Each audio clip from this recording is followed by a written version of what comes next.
Well, all right. Well, let's do this. All right, let's do it. Welcome all to session three of the engagement room. Thank you for especially Sandra and Eric and Linda. Welcome back. Thank you for joining us again. Leslie is with us tonight, and we have a speaker coming in from Oklahoma. I'll go ahead and start with his bio. Actually, you know what? We all know what the rules are, but Leslie's new here, so I'll just go ahead and go through. So every speaker is going to have 20 minutes to speak. They'll probably go over a little bit, but that's okay. We have plenty of time.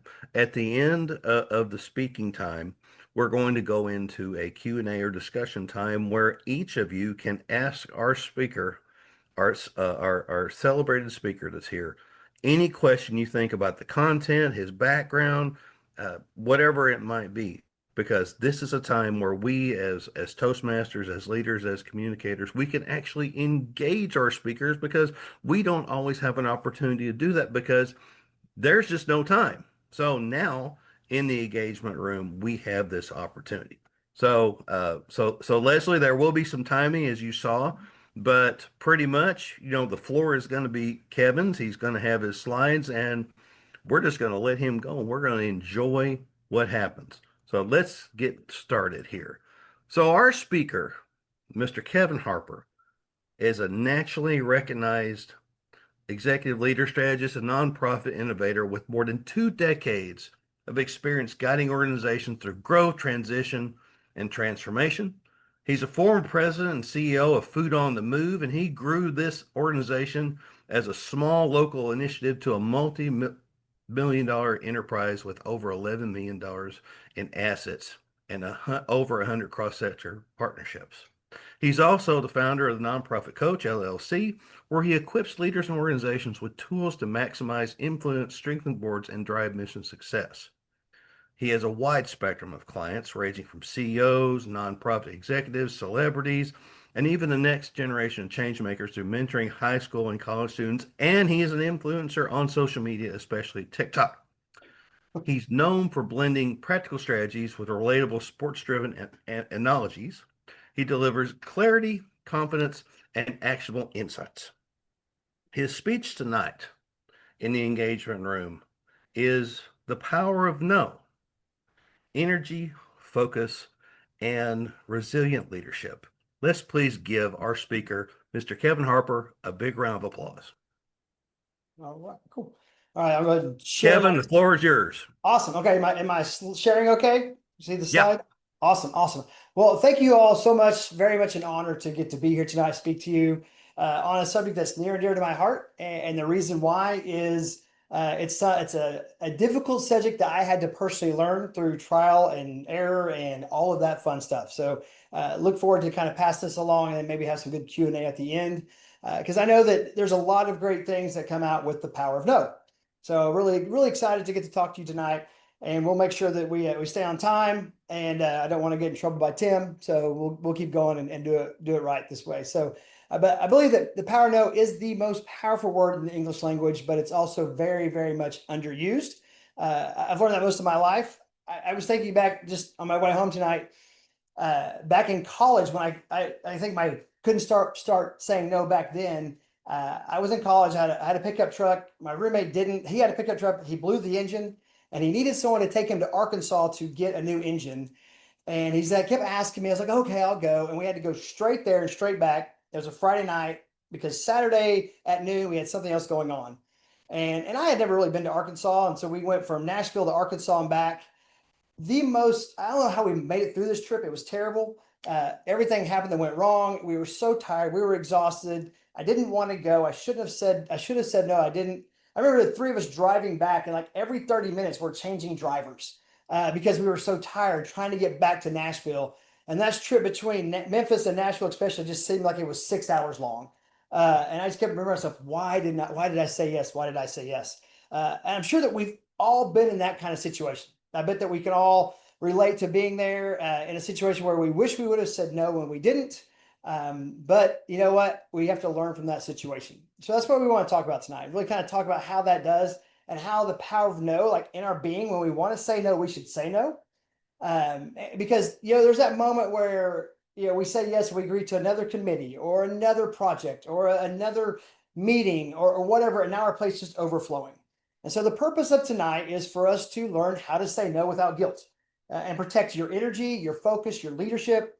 Because the truth is, every time you say yes to something that doesn't serve your priorities, you're saying no to something that does serve your priorities. And that's a really big thing that we need to understand, because we want to make sure that we're doing the right thing by ourselves. And we've all been there. So that's what we're going to talk about tonight. I'm really excited about this discussion as we go through this. Warren Buffett said, really successful people say no to almost everything. And I'm like, that's why I'm not really, really successful, because I can't say no to everything, as I've learned through my life to start growing that way.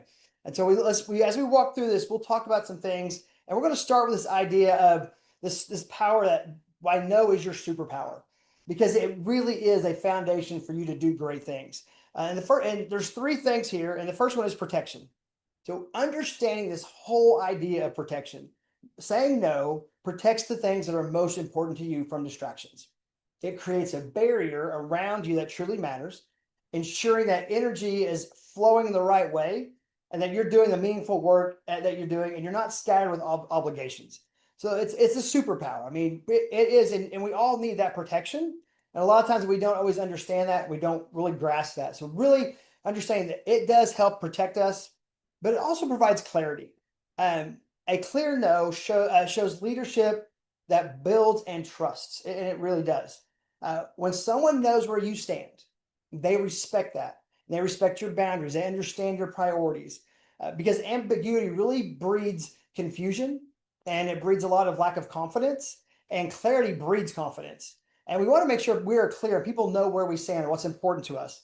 Like for me, this Saturday, if you call me, I'm not going to answer, because it's OU Texas. And the truth is, and I use that as a funny example, but in the fall when OU's playing, people don't bother me. My mom knows not to call me unless there's an emergency. And if she calls me, I'll call her on a commercial. Like, okay, what's going on? Because I love my OU football. Now, I will take emergencies, and I do answer my mom's call now. But she knows that's something I really love. But when it comes to really serious things in life, when we really are clear about our priorities, people will believe that, and that brings that clarity. The other thing is boundaries. And I love this word boundaries. And I think it's a word that is coming back and people are understanding it more, because boundaries sustain performance and they really protect our mental health. And I really believe that we're in a place in our lives now that mental health is something that we can actually talk about, because for the longest time it wasn't. And boundaries are so good for our mental health. We've all heard the old saying that, good fences make good neighbors. Same is true with boundaries, and every relationship should have a boundary. And those boundaries they're not walls to keep people out. And that's the misconception of boundaries. They really are guidelines that keep us functioning at our best. And I like to look at boundaries as almost like guardrails on the road. So you have this wide open road, and you have guardrails on the very ends, and those ends, they keep you from going off the ledge. And this way, when you hit the boundary, oh wow, let me get back on track. And those guardrails are there to protect that. And that's why boundaries are so important. And the word no really is a superpower in this aspect of providing protection, providing clarity, and providing boundaries. It's something that we want to really embrace. The word no protects a bigger yes. Leaders respect when we decline with clarity, consistency, and confidence. And people will respect that no when we say it. It's just something that's not easy for us to always say. It's amazing how difficult it gets for us to say the word no. Even though we don't want to do something. I've found so many times in our life when we don't want to do something, we still are afraid to say the word no. So it is a superpower that we can utilize in an effective way. And so now there are three ways, though, that we actually misuse this word. And I think it's something that we really should talk about, because it brings a lot of understanding. The first one is it's underused. So the word no is really underused. We avoid it because we want to please others and we want to dodge conflict. We really do that. We convince ourselves that one more yes won't hurt. We can handle it a little more. But what happens is, as we avoid the word no, we chip away at our capacity and our credibility. And that's a very dangerous place to be, because we convince ourselves and that side of us that we don't want to let people down, we underuse that word no. And we end up putting ourselves in a more difficult spot. I love this quote. It says, you have to decide what your highest priorities are and have the courage to pleasantly and smilingly, not apologetically, say no to the other things. That's Stephen Covey. And that's not easy for a lot of people. And there's some people, when you tell them that they've got to use their word no, they break out into sweats. I had a guy that worked for me, and whenever he had to say anything no, like it would just stress him out. I was like, man, you got to protect yourself. So it's really an underused word in that aspect, but also it's an abused word, which is kind of interesting because we wait too long and then we snap. And this happens a lot because what happens is, we keep piling things on and piling things on and piling things on. And we get to that point to where we've added so much to our plate that someone else goes to bring something in. And when they do, we just lose it, right? I can't handle another thing. And like whoever this person is, they're getting like, it's like Mount St. Helens erupting. They're getting all of this put on them. And they're like, what just happened here? But that happens a lot of times that we get so frustrated and the pressure mounts up and we just can't handle another thing that when that last person asks us for something, we explode or we vent in a way we don't. We act out of character because we're so stressed out because we've not said no all along to certain things. And when we do that, we will damage relationships and we also damage our own reputation. And so it really is an easy thing that we can easily abuse this word and say it, use it the wrong way. And that's where no has got such a negative context, I think, a lot of times in that.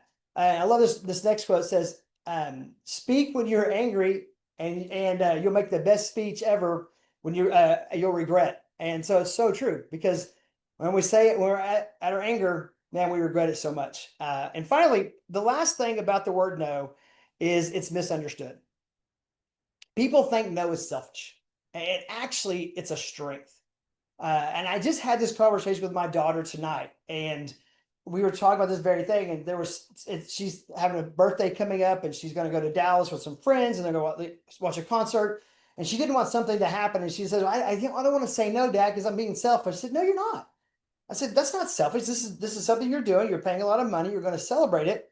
You don't want that ruined. And so you want to make sure you protect that. But we have this idea that if we say no, we're being selfish. And there's nothing selfish about protecting what's important to us. There's nothing selfish about being self-aware. And when we say no, we have to understand we're demonstrating self-awareness and respect. And we're respecting not only ourselves, but we're also respecting the people we say no to. Because, whoever we say yes to, they deserve our full presence. And let's be honest, when we say yes to something and we don't want to go, how often do we really give our full energy to that? How often do we really give our full self? It's hard to do. It really is. And so compassionate people, they say no often. They say it with integrity and they say what makes them their yes. And when they say it, it makes their yes more meaningful. And we'll talk about it more in a minute. But it's amazing how this word is so misused and has such a bad rap, but yet it's such a powerful word as we walk through our life and we find out the good that we have in it. And so keeping that in mind, there are 4 essential rules for no. And the first one is you're going to be clear. We got to be clear. In that, don't hide behind a maybe or I'll see. My parents were the worst people at oh, we'll see. And I knew in my mind when I got a we'll see, it meant probably they're going to wait till the time that, oh, it's too late to say yes. And that's kind of what we do. If we don't want to say no, we try to soften the blow by giving a maybe or a we'll see. And so we kind of just start bringing out false hope and we waste everyone's time. When a clear no delivered with kindness would be far more respectful than this vague we'll see maybe kind of thing. Because what happens is if we do this we'll see maybe, we end up giving a reluctant yes, nobody wins. And so when using the word no, we have to be clear, but we also have to be respectful.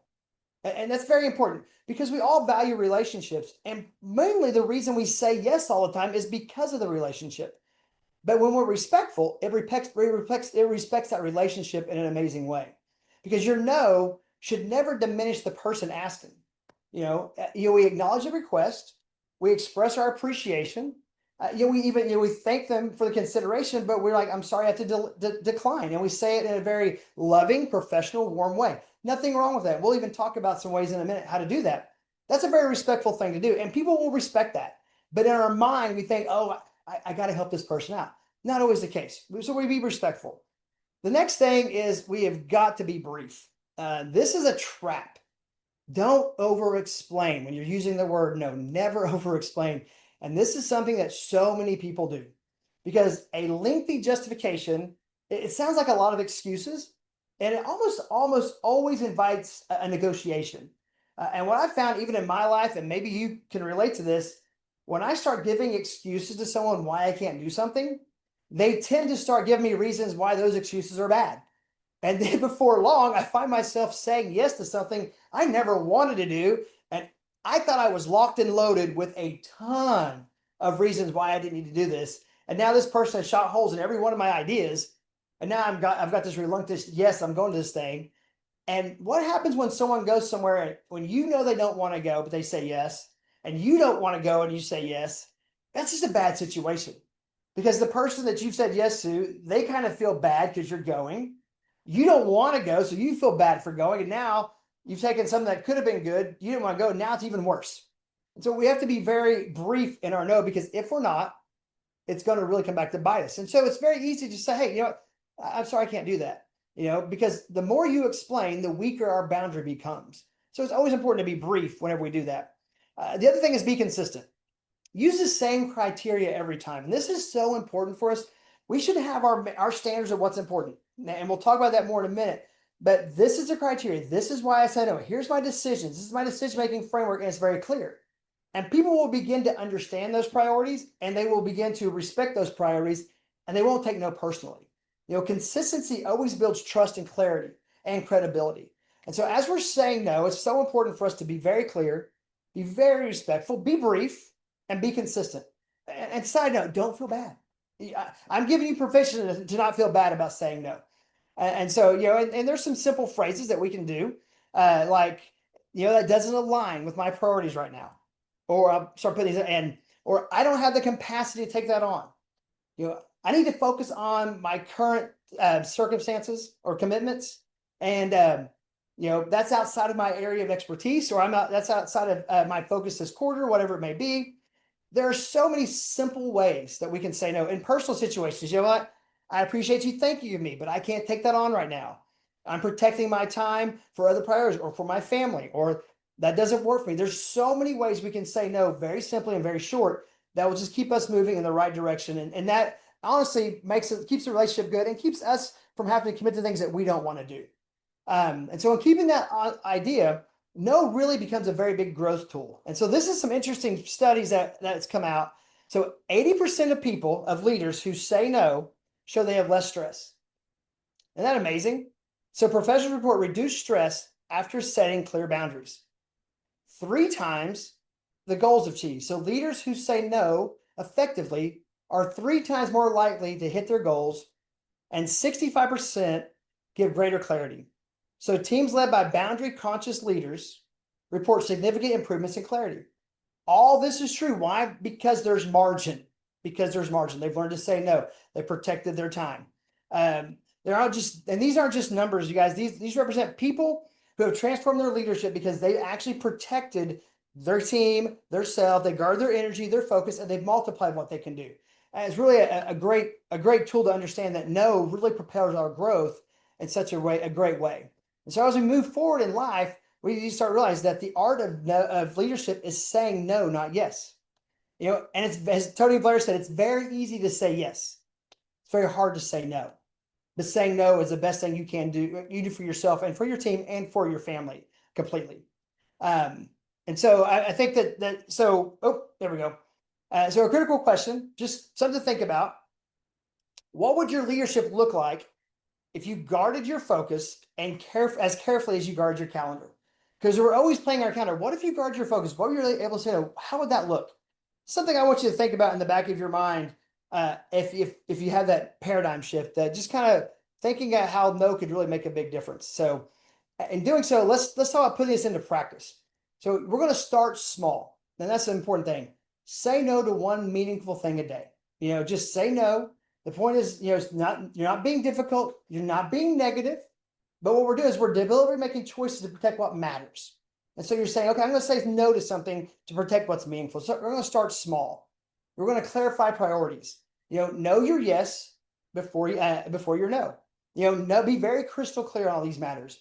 Saying no to everything becomes easier whenever you know what's really important to you, what really matters most in your life. And so what you do, you have two focuses, and that becomes important because you know what's important, you know what's not important, so you can do that. Always clarify those priorities. Always do that. The other thing is you want to rehearse your phrases. Now, there are some people in here that hate the thought of actually saying no. It's like this is not something they want to do. And that person's probably like they feel heart palpitations right now. But I would always say, we want to rehearse this. And the reason I say rehearse it is because you're getting ready for it. Because if you don't, and you're geared up and you're ready to say no, the first time you do it, it'll probably come out wrong because you know you need to say it, but you're not used to saying it. You don't know how to say it. And boom, we're misusing the word again. So, practice in the mirror, practice that in the mirror and set your boundaries. Know what those boundaries are. It might seem silly, but it really does work in a great way. And the last thing is you're going to reflect daily. This is really important. Reflect daily because this way hey, here are my improvements, and you're seeing how that focus has improved. Always look back. I love journaling. I think it's a great thing for people to do because you can always look back and you can see your journey. And it's amazing. If you start journaling today, and when you start saying no a year from now, it'd be amazing to come back and see how your focus has increased, how your margins increased. And so those are important things that we do as we practice this whole idea of saying no. But if you don't say no, it can cost you greatly. It really, really can. And so because as you're not saying no, what happens is it begins to deplete your energy. I mean, you lose all your energy because you're always going, you're always moving. You've never had time to just breathe and relax. And that really has an impact on you in a crazy way. So I encourage you to always make sure you're doing that. You're gonna have a scattered focus. If you don't have your priorities set and you're saying yes to everything, you're never saying no, and you're always moving. You're always juggling. Or I always say you're like spinning plates, and really all you're trying to do is keep the plates from falling, and you're not focused on any one area. The other thing, it creates broken trust because there's going to come a time where you can't deliver your yes because you've said yes so often. And when that happens, we break trust, we hurt relationships.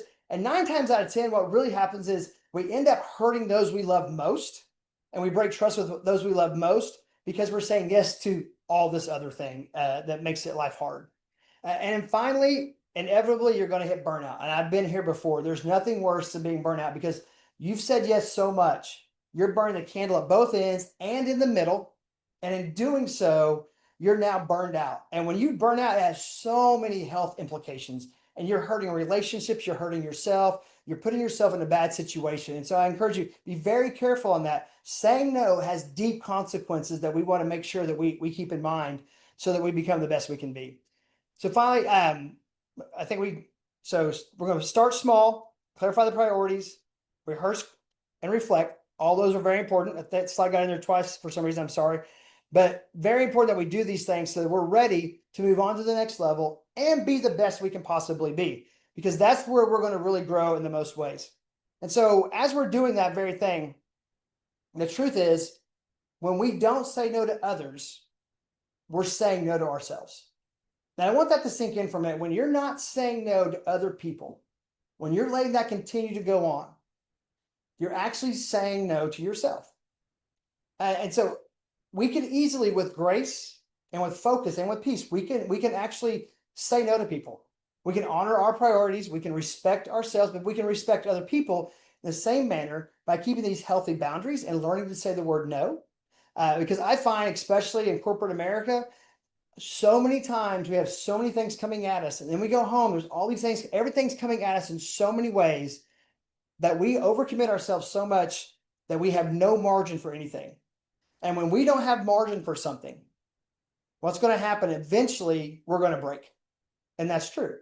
And so that's why I really believe that no is the most powerful word in the English language.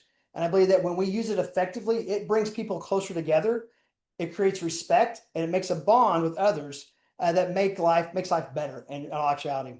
And I'll close with this statement I really love by John Maxwell. He says, "Learn to say no to the good so you can say yes to the best." And I want us to think about that for a minute. Say no to the good to say yes to the best. And when you're saying no to the good, yes, you're looking what's best for your life. That's aligned with your boundaries, with your convictions, with what's important to you. Your family will thank you. Your friends will thank you. And most importantly, your health will thank you. Because I just had a conversation with the guy right just earlier today that I'm coaching, that he's to the point that he's said yes to so many things is actually impacting his health, and he's actually having reaction to all the stuff in his life and all the stress because he didn't know how to say no. And his wife was actually in the meeting with us. She goes, "I'm worried about him." But that's a real thing.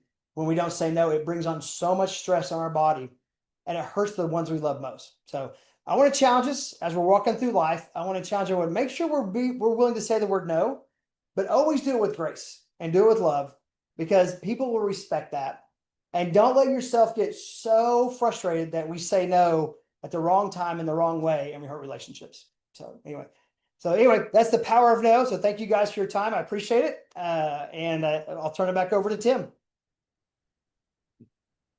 Thank you so much. Let's give our speaker a round of applause. That's excellent. Thank you so much, Kevin. Excellent, excellent. And unfortunately, I am one of these people that's still learning how to say no and It's so not hard. feel guilty about it, you know. So, all right. So now here we go. We are in our Q&A discussion time. Who's our first person with a question? Anyone?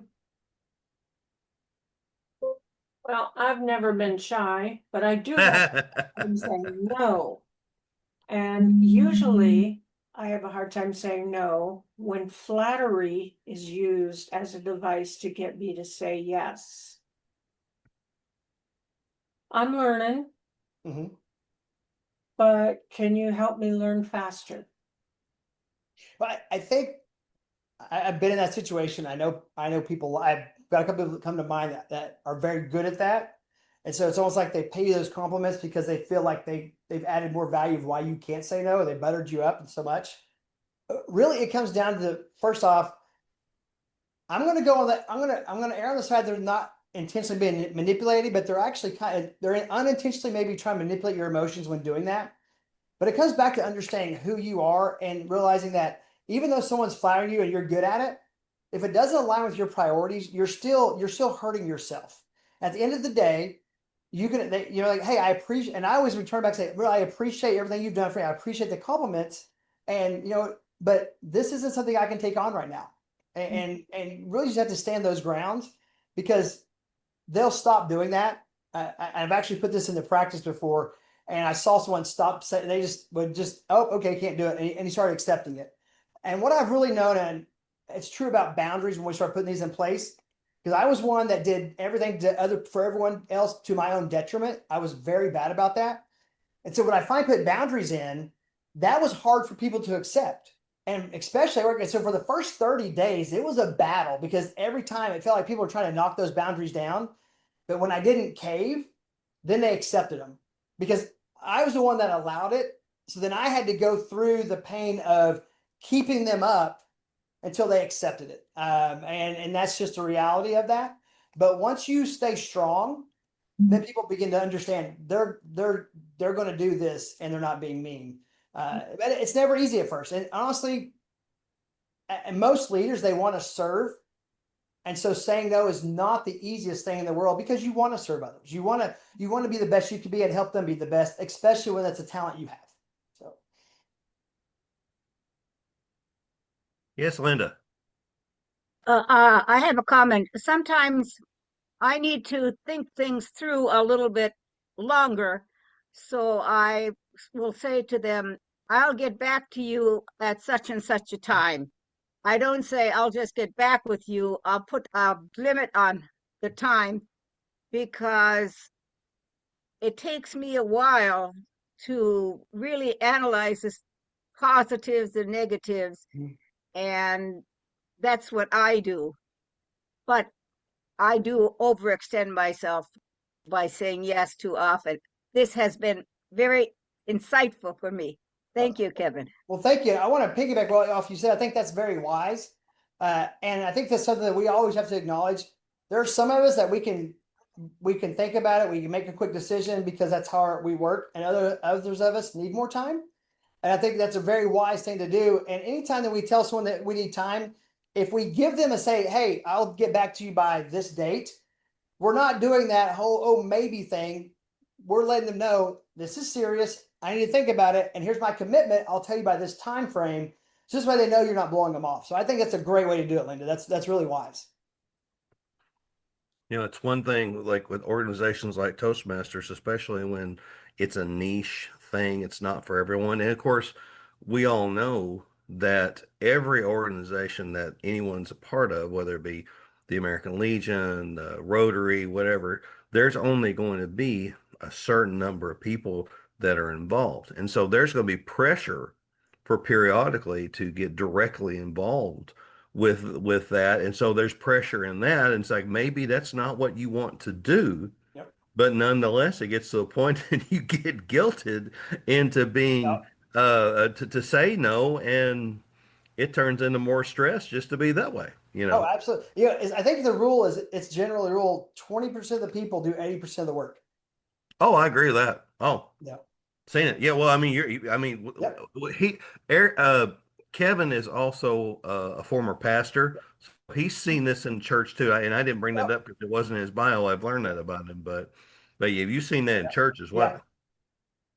Okay, Eric's got his hand raised here. Yes, Eric.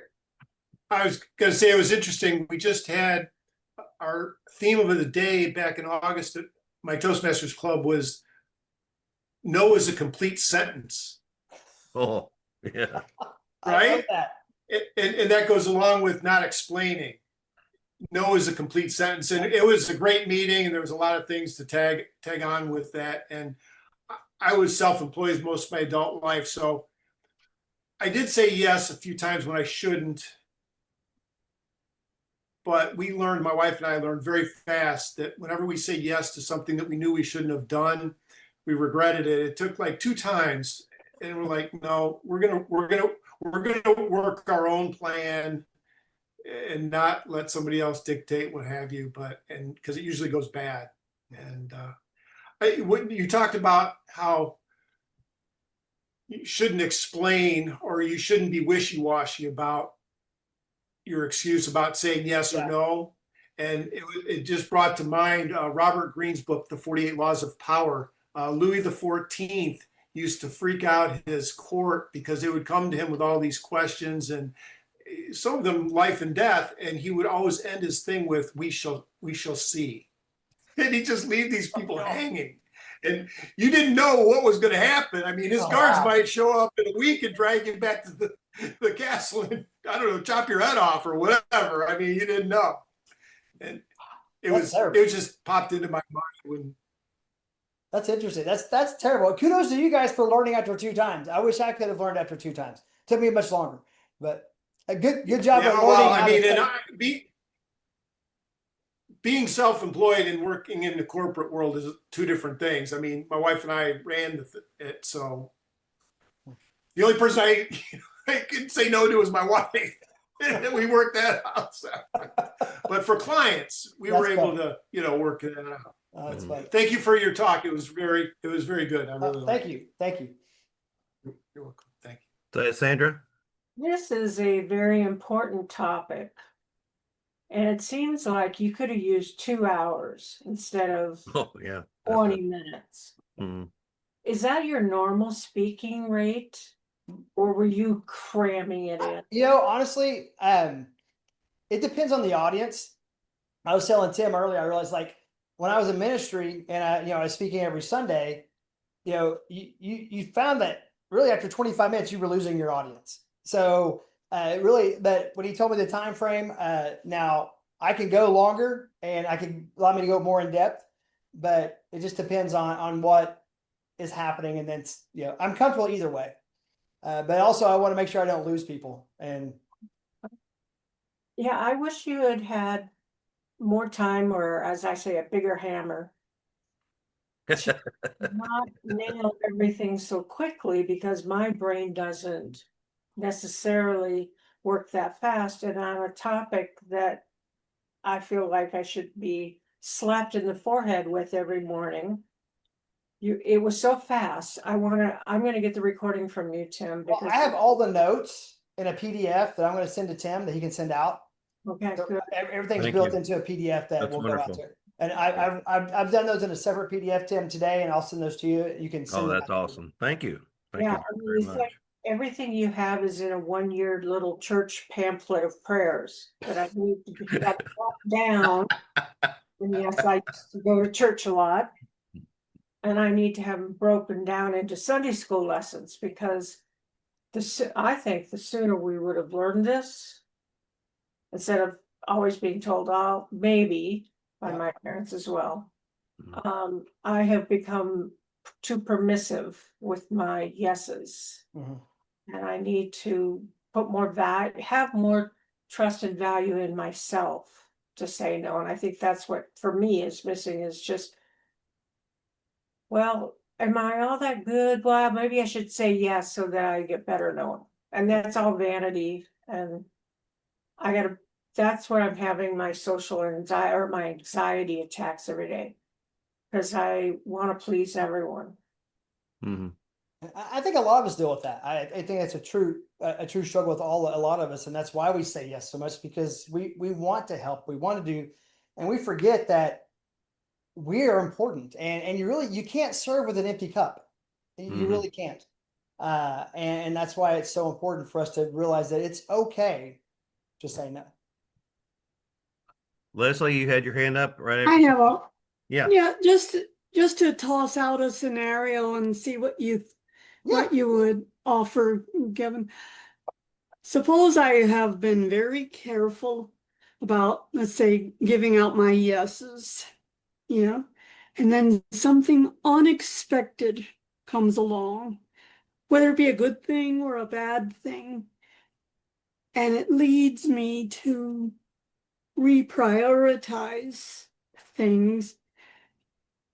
It's kind of tricky for me to go back and say, that yes I gave you, I'm going to have to make it a no.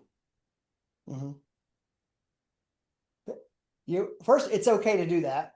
If you said yes, and you're like, you know what, I looked at it, I just can't do it. I don't have the margin. I think on those situations, and the best thing we can do is be very honest. Now, understanding that people will be disappointed. That's going to happen because they wanted you to do this. They thought it was going to happen. It didn't. But I think we put too much emphasis on that disappointment. And if we're not careful, then that becomes more of a detriment to ourselves. And if we really can't do it, and there's always emergent issues that come up that you have to make pivots. We have those all the time. But in the overall scheme of things, if we have to flip our entire life around to make that happen and we really can't do it, it's okay to be honest. I think the person will respect your honesty. They might not like it at the time because no one likes to know, but they're going to respect your honesty over time. Like, what? I understand that. And I would just say being open and honest and transparent is the best way to go. Because at the end of the day, you're protecting you. And if you don't have the margin, you don't have the margin. And that's not selfish, by the way. You're not being selfish. No, thanks. Well, That's good to say that. Yeah, you're not. I mean, it kind of confirms. If you're a Christian or you read the Bible, you can see that Jesus took time to go away and pray and get away. He even modeled that very clearly. So, and it's because it's important for us to make sure that we cannot always give if we don't have time to refill ourselves. Now, Eric, you had your hand up.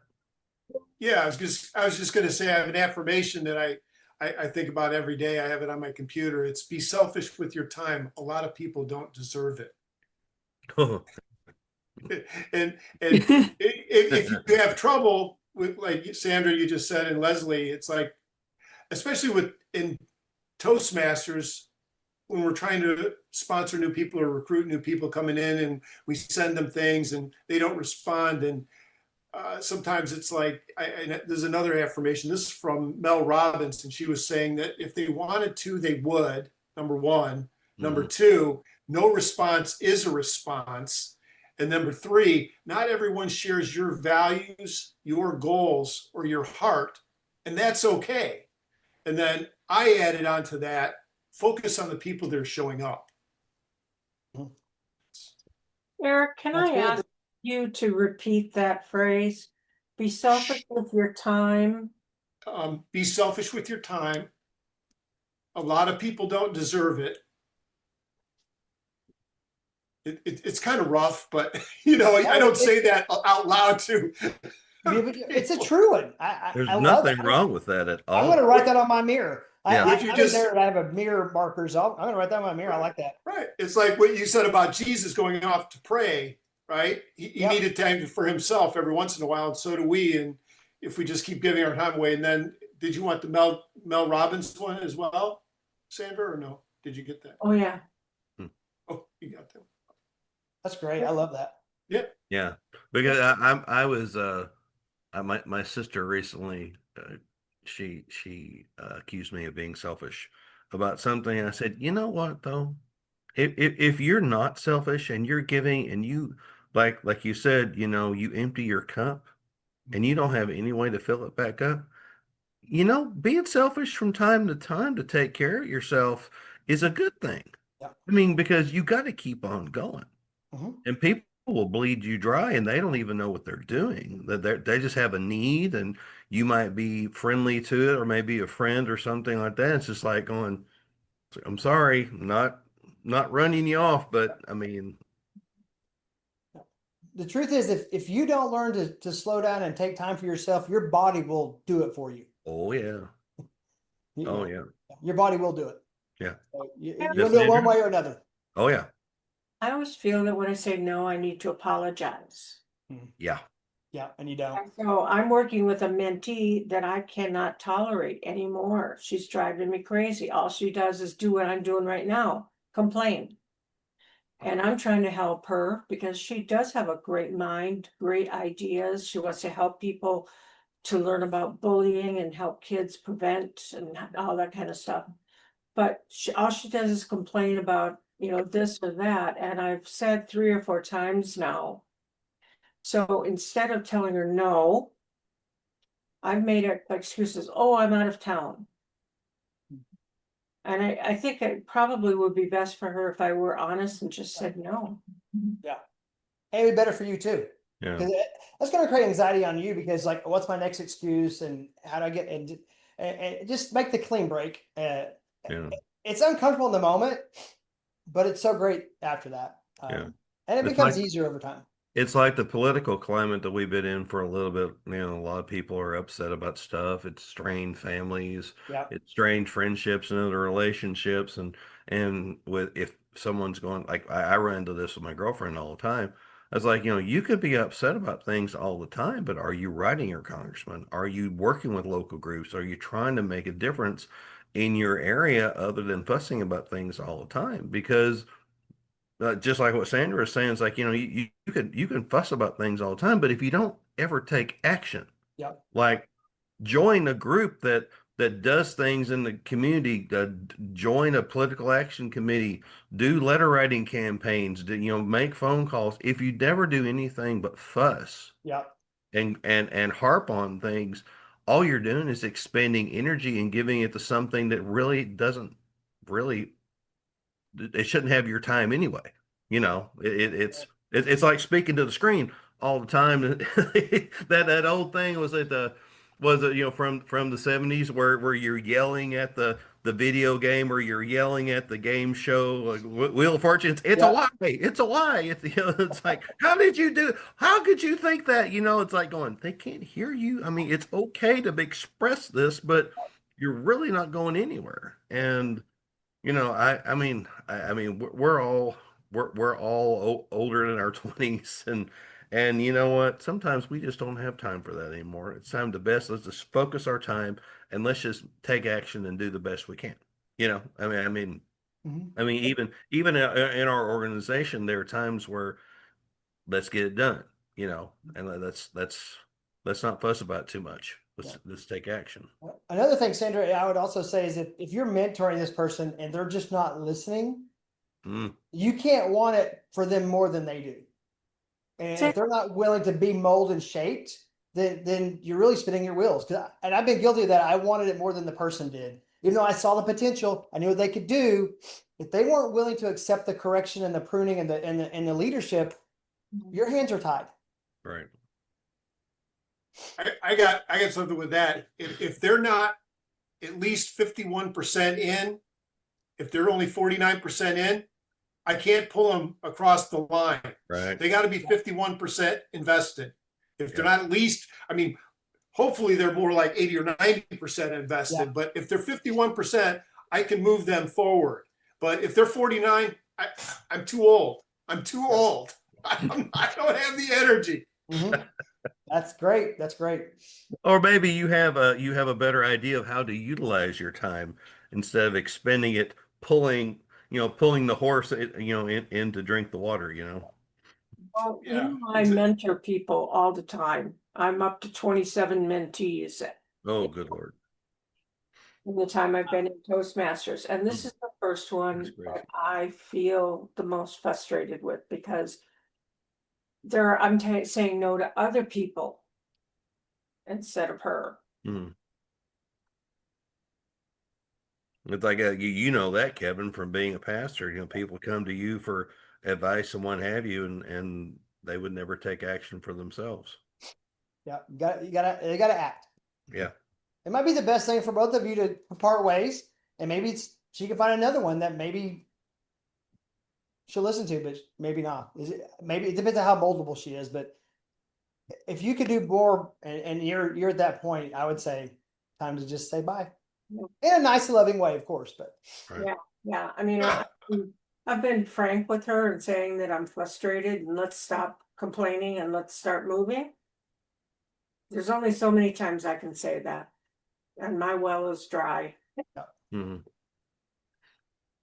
Yeah, toxic people, you should, kind of keep those people away. And it's hard, especially if they're in your family. But I mean, if they're just part of a group you belong to, it should be a little easier. But man, people that are always She's an individual. complaining or always have.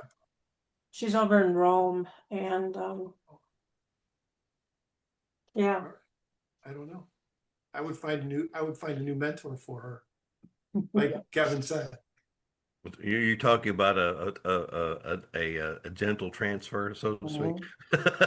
Yeah, sure. Yep. Yeah, Well, I really enjoyed this conversation. I do too. It's given me a Good. few ideas for my Toastmasters club in that why not have speakers have a short discussion after each speech as part of table topics so that you can have this type of engagement and instead of just, hearing a speech and then the wall comes down and you drop the conversation there. I'd like to be able to ask questions back and forth because that's as spontaneous as table topics. Mhm. Exactly. Yeah. Well, one of the problems that we run into is in our organization is that we have speakers that have a thought, and then if you're trying to meet a time constraint, that's fine, that's great, but then you never get to engage after that unless it's a one-on-one after the fact. Yeah. Because whenever you're Kevin, we have a speaking period, then we have an evaluation period. And then during the evaluation period, usually you have one person evaluating you as a speaker, like say if it was me as a facilitator or something like that. But on the most part, unless it's a very specialized circumstance, this is not something that we normally ever have in a meeting because it's very scripted, it's very organized, and it's very brief. We're trying to train and develop people of how to stick to an agenda and keep their thoughts clear. So that way there's less opportunity to meander around and what have you. But yeah, I mean, I am very happy with how this is working out, just like Sandra, because this gives us all an opportunity to engage more and actually ask those questions, tell those stories, Yeah. and grow, really, really. Well, I appreciate it. It's been fun for me. I love it. Yeah, So, it's Good. great. It's awesome. Yeah. Thank you. Well, it's folks, it is at 8 now, and to be very patient and sensitive and respectful with your time. Let's give our speaker another lasting round of applause for the power of no.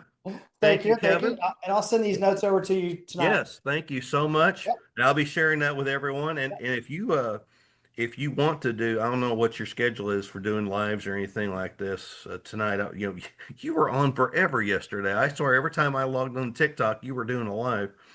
But if you ever wanted to do that, kind of like a post-game show or Yeah. something like that, I would be happy to do that with you. Yeah, I'd love to. Yeah. And this is one of those things where I know you were looking at Toastmasters clubs out around Tulsa, I think. Yep. And this is the kind of, I mean, we're all Toastmasters here except for you, and this is something that we offer all over the place. So this is, you know, again, you know, another place to test your mettle, have a good connection with like-minded people, and even, you know, try new things. Mhm. So we're always there. And I will be definitely getting that information from you and delivering that to everyone. And I know that they will share with others. Please do. And we'll also have some information that we can share with other people across the board as well. Sounds great. So any final comments from any of you guys out in the audience? Yes, Sandra? But my minister had been this dynamic, I'd probably still go to church. Well, thanks. There you go. Good job. There you go, Kip. Good job. I will You may take that have as to a high open up five. a Sunday Good there. job. What Thank you got you. there, Eric? I just said good job. Good job. Oh, thank you so much. All right. Great job. Well, Thank thank you. you so much, Have a great guys. night. I hope you have a great night. Thank you so much. And session 3 is done. Session 4 is coming up later this month. Jamil McKinney, he is a Toastmaster in O'Fallon, Illinois, and he will be telling us a long-term story, and that's coming up next. So He's a great speaker. He's young, up and coming. He Oh, wants yeah. to be our president. yes, when he's- yes, he wants to be the next Barack Obama. Definitely. No, Yeah. Really does. Nice. Yeah, oh yeah. All right. Well, you guys have a wonderful night. What is the date of it? Huh? What is It the will be the next one will be the 22nd of October. Thank you. Same bat time, same bat channel. Yep. We're All right. saying- I'll be sending it out to everybody. Y'all have a great night. Thank you. Bye bye. See you. All right. Bye bye.